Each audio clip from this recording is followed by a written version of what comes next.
Hey guys, the Mental Health Mountain Man here. Today I just wanted to get on here and ask you guys, how many of you guys struggle with addictions? Any type of addiction, whether it be whatever it is that you're passionate about, whether it be drugs or alcohol, whether it be a sex addiction or something else. I'm just curious how many of you guys are struggling with addictions. My addiction personally is through hunting,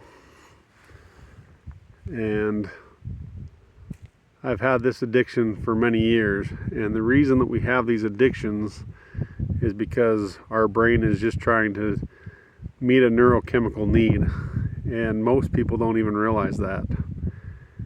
And there's these 6 human needs that we have, and each of those needs ties into a specific neurochemical. And the more addictive the behavior is, the more of those needs we're meeting, the more neurochemicals we're attempting to get by carrying out that addiction. And with mine, hunting, I actually meet every one of those 6 human needs through hunting, and that's why I continue to do it.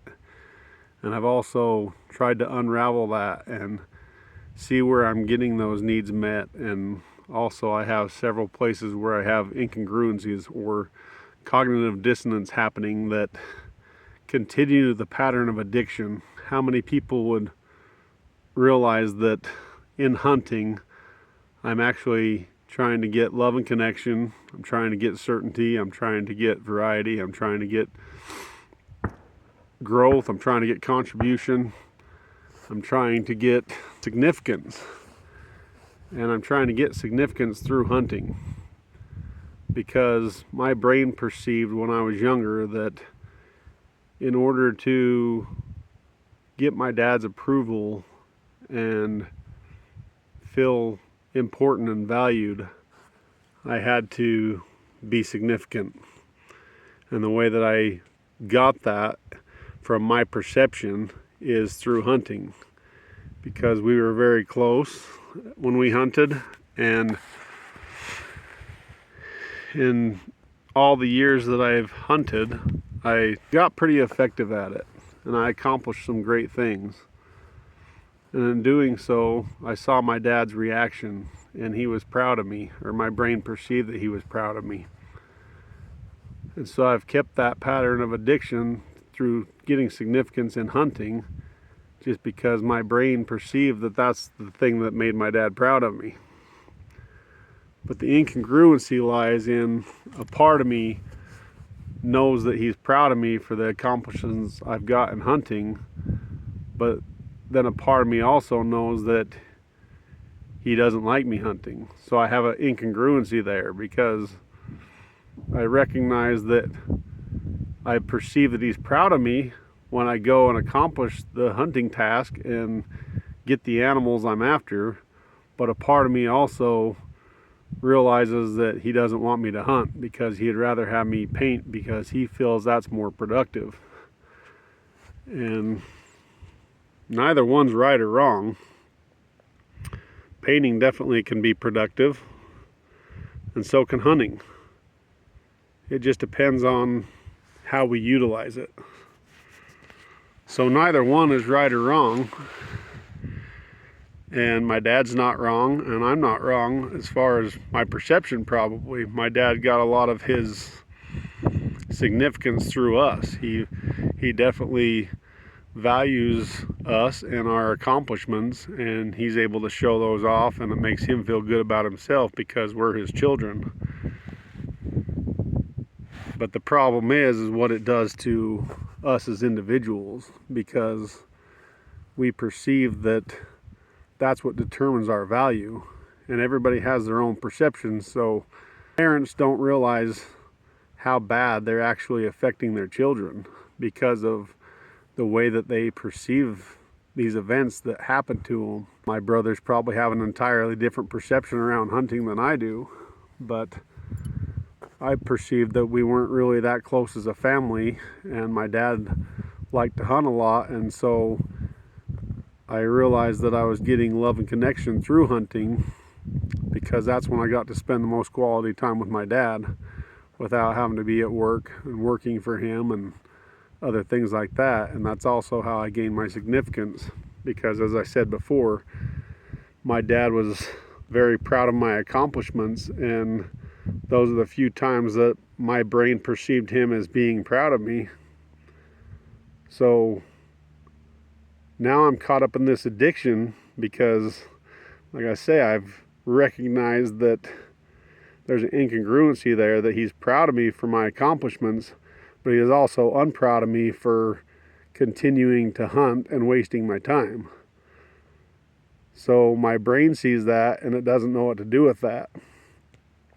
And all these patterns play out from our childhood, the way that our brain developed and perceived things from being newborn until the age of about 7 or 8, and our subconscious mind takes in this information, and then it has different incongruencies based off of the way our brain perceived things from both of our parents and other people. And my brain perceived hunting as love, it perceived hunting as significance, it perceived hunting as all those needs I'm trying to meet. And it's a very difficult cycle to break. And not only that, it continues because my wife and I have struggled with infertility for 21 years. And because of that, oftentimes my thoughts go to not feeling significant because I'm unable to have children. And I realized that that was the number one reason I wanted to have children, was to be significant, because that was the thing that my brain thought would give me value based off societal beliefs. And so anytime I feel insignificant because I'm not able to have children, I try to meet that need through hunting. Anytime I feel unloved because my wife get in an argument and my brain perceived hunting as love from an early age, I turn to hunting to meet that need. Anytime I feel like I'm not growing, then I go out and hunt more, because it gives me the opportunity to improve upon my skills and grow. Anytime I'm not meeting my need for variety, I go hunting, because hunting is always different. The circumstances always change. You can never be certain of anything.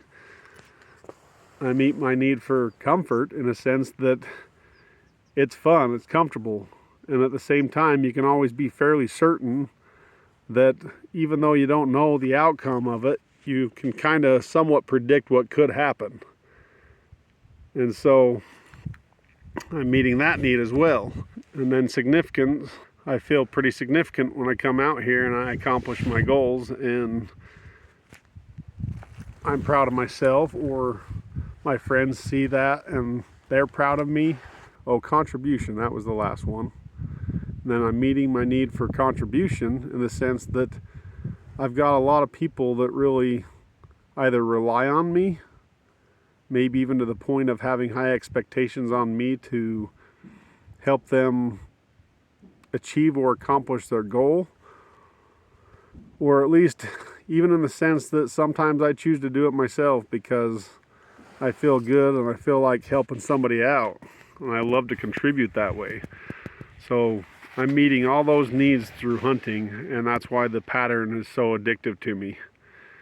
And then I also think back on my infertility issue, and now I recognize that if I'm feeling insignificant and unloved by my wife at any time, and half the time it's probably me causing the problem because of the hunting, it creates a deficit, but at the same time I'm getting that deficit met through the hunting. So I've got an incongruency there still, where my brain perceives hunting as love, and even through my wife, and significance, and then the other side of it, I feel very insignificant because I'm not at home with her, spending the time that I feel like would be quality time with her. And then I feel the deficit in love because obviously I can't be home sharing my love with her if I'm out hunting. So there's a lot of incongruencies that I am finally starting to recognize that I still need to work out, but I don't know where to begin. So I just wanted to talk about addiction today, and think of the places in your life that you are struggling with addiction and learn about your brain so you can see what deficit you're trying to meet by doing that addiction. Because when you can meet that need in a healthier way, then you'll no longer need that addiction, because you'll be getting that same chemical deficit met in a healthier way. So I hope that helps you guys a little bit today. Let's just all attempt to get past our addictions and meet those needs in healthier ways. And I hope that I can do that soon. But I'm trying to enjoy the process. I know I haven't been on here much lately. I have been very triggered. I've had a lot of things come up that are triggering to me. My biggest need is certainty, and I really struggle to meet that need. I get certainty in the uncertainty. And I finally learned now that I just need to do the opposite and try to find certainties in the certainties. So for an example, it's really strange. I know it sounds weird, but like with money, because I know we all personally, probably a lot of us have struggles around finances and money. And I was getting certainty in the uncertainty, in the sense that I was certain I would never have money. And I was certain that I'd never know what it would be like to have money. And so those are uncertainties.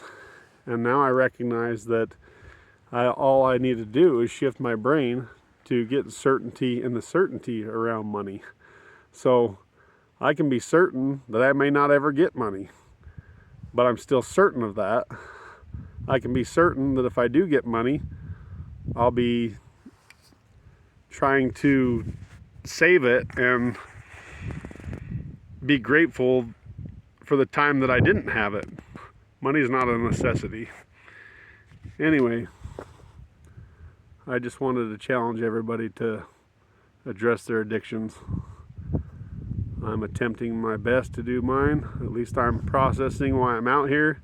I might still be doing the addiction, but I've done it for this many years already anyway.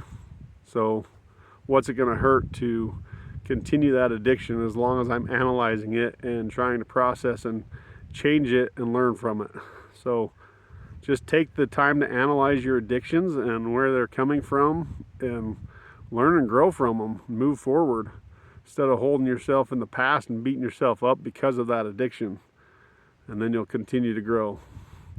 All right, have a great day.